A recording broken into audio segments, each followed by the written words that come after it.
السلام علیکم ورحمۃ اللہ وبرکاتہ۔ قرآن مجید کی تلاوت کرتے ہوئے آپ نے دیکھا ہوگا کہ بہت ساری صورتوں کے شروع میں ایسے لکھا ہوتا ہے الف لام میم صاد الف لام را الف لام میم را، ہے نا، کاف ہا یا عین صاد۔ تو آج ہماری سورہ مریم شروع ہو رہی ہے ترجمہ اور تفسیر کی۔ اگر آپ قرآن مجید کا ترجمہ اور تفسیر بہت آسان انداز میں سیکھنا چاہتے ہیں تو آپ یوٹیوب پہ سرچ کر سکتے ہیں اے ایم قاسمی آفیشل ترجمہ اور تفسیر، یا میرا نام لکھ کے سرچ کر سکتے ہیں اے ایم قاسمی ترجمہ اور تفسیر۔ میں ان حروف مقطعات کے بارے میں آپ کو کیوں بتانے جا رہا ہوں؟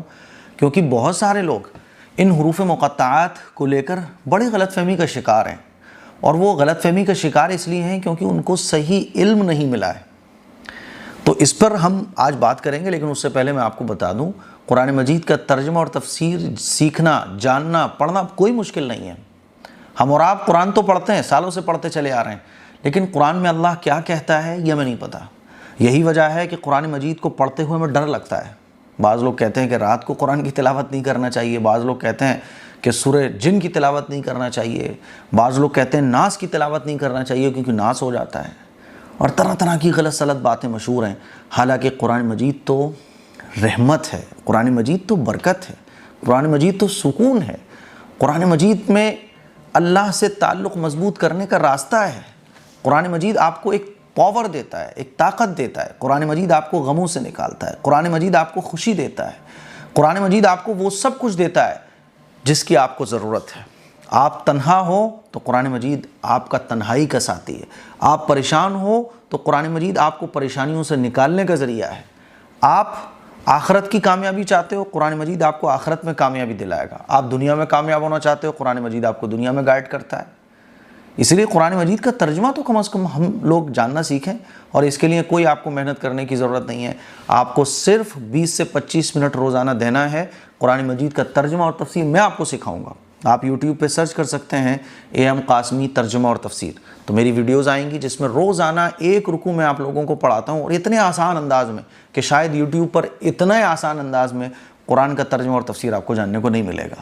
سورہ مریم ہماری چل رہی ہے، تو آج جب وہ سورت شروع ہوئی تو بہت سارے لوگوں کے سوال یہ آئے کہ حروف مقطعات کی برکت کے بارے میں بتائیے، اور حروف مقطعات کے نقش لگانا اس کا کیا حکم ہے؟ لوگ اپنی دکانوں میں، مکانوں میں حروف مقطعات کے نقش لگا لیتے ہیں، تو اس سے کیا فائدہ ہوتا ہے؟ میں ایک مرتبہ اپنے ایک ملنے والوں کی شاپ پر گیا تو انہوں نے جو ہے نا ایک بڑے سے اس میں پرنٹ کرا کے حروف مقطعات اپنی دکان کی دیوار میں لگا کے رکھے ہوتے، اپنی آفس کی ایک دیوار پہ۔ تو میں نے کہا بھائی یہ کیوں لگا کے رکھے ہو؟ تو انہوں نے مجھے بتایا کہ ایک مولانا صاحب ہیں، وہ آج میری دکان کی اوپننگ تھی تو وہ آئے تھے، اور مجھے جو ہے نا وہ دے کر گئے کہ یہ اپنی دکان میں لگاؤ، برکت آئے گی۔ ایسے لوگوں نے گھروں میں بھی لگا کے رکھے ہوئے ہیں۔ میرے عزیز بھائیوں، میری بہنوں، پہلی بات تو آپ یہ سمجھ لیں کہ حروف مقطعات اللہ کے رازوں میں سے ایک راز ہے۔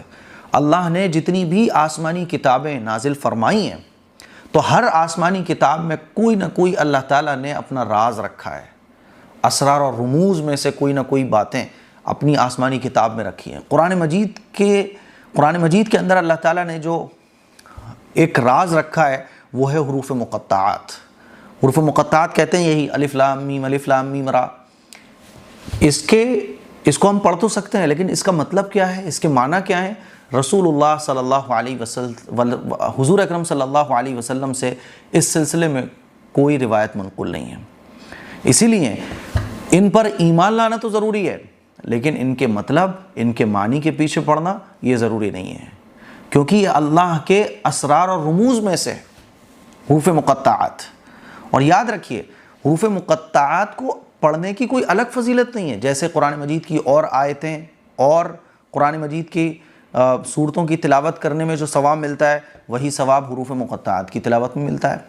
حروف مقطعات پڑھنے میں بھی ثواب ہے، اور باقی جو ہم پڑھتے ہیں نارمل جیسے اور قرآن مجید کے حروف ہیں اور قرآن مجید کی جو آیتیں ہیں اور جو قرآن مجید کے الفاظ ہیں ان کو پڑھنے میں ثواب ملتا ہے، ایسے ہی حروف مقطعات کو پڑھنے میں بھی ثواب ملتا ہے۔ اور یہ جو میں بات بتا رہا ہوں یہی عقیدہ حضرت ابوبکر صدیق رضی اللہ تعالیٰ عنہ کا، یہی عقیدہ حضرت عثمان غنی رضی اللہ تعالیٰ عنہ کا، حضرت عمر فاروق رضی اللہ تعالیٰ عنہ کا، حضرت علی رضی اللہ تعالیٰ عنہ کا، حضرت عبداللہ بن مسعود اور جمہور صحابہ اکرام کا یہی کہنا ہے کہ حروف مقطعات کا مطلب اللہ کو پتہ ہے، اور اللہ نے اپنے پیغمبر کو بھی بتا دیا لیکن پیغمبر علیہ الصلاۃ والسلام کو یہ حکم تھا کہ دنیا میں اس کے معنی اور مطلب نہیں بتانا کسی کو، اسی لیے اس کا ترجمہ، اس کا مطلب کسی کو نہیں پتا، آخرت میں پتہ چلے گا کہ یہ اللہ کا کیا راز تھا حروف مقطعات کا۔ اب لوگ کیا کرتے ہیں کہ اس کے نقش لگا کے دکان میں لگا لیتے ہیں کہ برکت آئے گی، لوگ اس کے نقش اپنے گھروں میں لگا لیتے ہیں کہ برکت آئے گی۔ تو میرے عزیز بھائیوں، قرآن مجید کا پڑھنا تو برکت ہے، لیکن حروف مقطعات کی کوئی الگ فضیلت ہو کہ صاحب اس کا نقش لگانے سے کوئی برکت آئے گی، تو ایسا کسی بھی حدیث سے ثابت نہیں ہے۔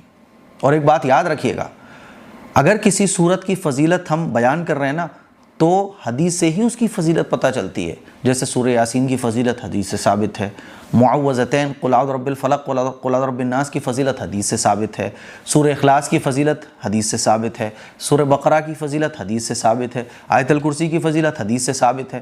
لیکن یہ جو لوگوں میں چل پڑا ہے کہ حروف مقطعات کو نکال کے دکان میں لگا لیا، ایسا کسی بھی حدیث سے ثابت نہیں ہے۔ تو میں نے ان کو سمجھایا کہ میرے بھائی، یہ جو مولانا آپ کو دے کے گئے ہیں شاید ان کو نالج نہیں ہوگی، حروف مقطعات کی کوئی بھی الگ فضیلت نہیں ہے جو آپ سمجھ کے بیٹھے ہوئے ہو۔ آپ سمجھ رہے ہو کاروبار میں برکت ہوگی، مکان میں برکت ہوگی، ایسا کچھ بھی نہیں ہے۔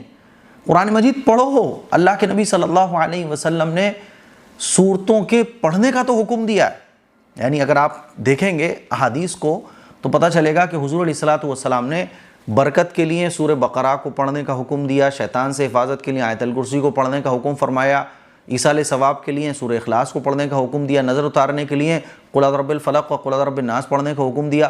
ایک حدیث آپ کو نہیں ملے گی کہ حضور علیہ الصلاۃ والسلام نے کسی آیت کو پرنٹ کروا کے یا لکھوا کے دکان میں یا گھر پہ لگانے کا حکم دیا ہو، ایک حدیث آپ کو نہیں ملے گی۔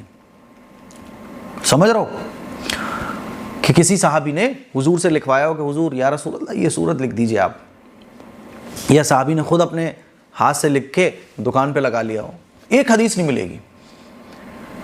ہاں یہ ضرور ملے گا کہ پڑھو، لیکن افسوس کی بات ہے کہ جس اسلام نے ہمیں پڑھنے کا حکم دیا تھا، اقرأ بسم ربک الذی خلق، پہلی آیت قرآن مجید کی نازل ہوئی، پڑھو، اللہ کے نام سے پڑھو۔ پرابلم یہ ہے کہ آج ہم نے پڑھنا چھوڑ دیا، لگانا شروع کر دیا، نقشے لگاؤ۔ تو حروف مقطعات کے یہ جو نقش وغیرہ چلتے ہیں یہ جہالت ہے، علم نہ ہونے کی وجہ سے لوگ ایسا کرتے ہیں، اور میں سمجھا کے تھک جاتا ہوں۔ کوئی مولانا بھی آپ کو دے، کوئی بہت بڑا عامل ہو، کچھ بھی ہو، جب حروف مقطعات کی کوئی فضیلت الگ سے نہیں ہے تو آپ کیوں اس کو الگ سے بنا رہے ہو؟ جب صحابہ نے صورتیں لکھ کے اپنے دکانوں اور مکانوں میں نہیں چپکائیں تو تم کیوں چپکا رہے ہو؟ صحابہ نے صورتیں پڑھی ہیں، پڑھو نا آپ۔ جب دکان کھولو سورہ یاسین پڑھو، جب دکان کھولو تو سورہ بقرہ پڑھو، جب دکان کھولو تو قرآن مجید کی تلاوت کرو۔ افسوس کی بات ہے کہ تلاوت کو ہم نے چھوڑ دیا اور نقشے لگا کے ہم یہ سمجھنے لگے صاحب برکت آئے گی۔ پاسبل کیسے برکت آئے گی؟ مجھے بتاؤ آپ، کیسے برکت آئے گی؟ ایک حدیث نہیں ملتی۔ اور صحابہ اکرام کی پوری ہسٹری میں، یعنی آپ چاروں خلفائے راشدین کو لے لیجئے اور تمام صحابہ اکرام کو لے لیجئے، آپ کو ایک صحابہ کے بارے میں نہیں ملے گا کہ انہوں نے کوئی صورت لکھ کے اپنے گھر پہ لگائی ہو۔ قرآن مجید پڑھنے کے لیے ہیں، قرآن مجید سمجھنے کے لیے ہیں۔ تو جب ہم کسی چیز کی فضیلت بیان کرتے ہیں نا تو ایکچول میں وہ حدیث سے ثابت ہونا چاہیے، کیونکہ فضیلت کو بیان کرنا یہ پیغمبر کا کام ہوتا ہے کہ اس صورت کی یہ فضیلت، اس آیت کی یہ فضیلت۔ جب آپ یہ کہتے ہو کہ حروف مقطعات کو نقش کر کے اپنی دکان پہ لگاؤ تو آپ کو پتہ کیسے چلا کہ حروف مقطعات کی یہ فضیلت ہے، صاحب برکت آئے گی؟ اس سے کیسے پتہ چلا؟ کوئی حدیث سے پتہ چلا، پیغمبر نے بتایا، صحابہ نے بتایا، کیسے پتہ چلا؟ کہ نہیں صاحب وہ عمل ہے، تو عمل کو چھوڑ دو، جو حدیث سے ثابت ہو اس کو کرو۔ روزانہ قرآن مجید کی تلاوت کرو، نماز پڑھو۔ یہ جو نقش لگانے کا چلن چل پڑا ہے نا، اس نے ہمیں قرآن سے بہت دور کر دیا ہے۔ آج مسلمانوں کی بڑی تعداد قرآن مجید کی تلاوت چھوڑے ہوئے نقش لگا رہے ہیں۔ بس صاحب قرآن پڑھو گے نہیں، نقش پوری دکان میں لگا لو۔ قرآن مجید کی بے ادبی کے سوا اور کچھ بھی نہیں ہے کہ آپ قرآن مجید کی تلاوت نہ کرو، آپ قرآن مجید کو سمجھو مت، لیکن صاحب نقش دکان میں لگائیں گے۔ قرآن مجید پڑھنے کے لیے، قرآن مجید سمجھنے کے لیے، نقش بنانے کے لیے نہیں ہے۔ تو میں نے ان بھائی صاحب کو سمجھایا، انہوں نے فوراً وہ اتارا۔ بھائی صاحب ایسے لوگوں سے بھی دور رہو جو آپ کو اسلام کی ڈیفینیشن ہی دوسری بتاتے ہیں۔ قرآن مجید کا مقصد نقش لگانا نہیں ہے، قرآن مجید کوئی نقشوں کی کتاب نہیں ہے، قرآن مجید تو ہدایت کی کتاب ہے۔ یہ میں آپ کو سمجھانے کی کوشش کر رہا ہوں۔ یہ بات جو 2-3 منٹ میں آپ کو بہت آسان کر کے بتا دیتا، یہ ڈیٹیل میں اس لیے سمجھانا پڑ رہی ہے تاکہ آپ کو بدھی میں یہ بات گھسے کہ قرآن مجید ایکچول میں ہدایت کی کتاب ہے۔ تو حروف مقطعات کے یہ جو نقش وغیرہ بنائے جاتے ہیں، یہ جہالت کی وجہ سے ہے، علم نہ ہونے کی وجہ سے ہے، قرآن و حدیث کی صحیح تعلیمات لوگوں کو نہیں ہے تو لوگ اس کا استعمال کر لیتے ہیں۔ میں آپ سے گزارش کروں گا کہ قرآن مجید کی تلاوت کیجیے، تلاوت کرنے کا حکم حدیث میں ہے، قرآن مجید کو سمجھنے کا حکم حدیث میں ہے۔ ایک نقش لگانے کا بھی آپ کو ایک دکھا دو، 1,00,000 روپے نام دوں گا میں آپ کو، کہ حضور علیہ الصلوۃ والسلام نے کسی صحابی کو کہا ہو کہ حروف مقطعات کے نقش لگاؤ۔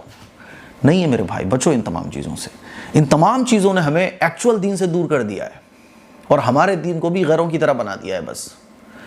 مجھے امید ہے میری یہ چند باتیں آپ کو سمجھ آ گئی ہوں گی۔ اس کلپ کو شیئر کریں۔ السلام علیکم ورحمۃ اللہ وبرکاتہ۔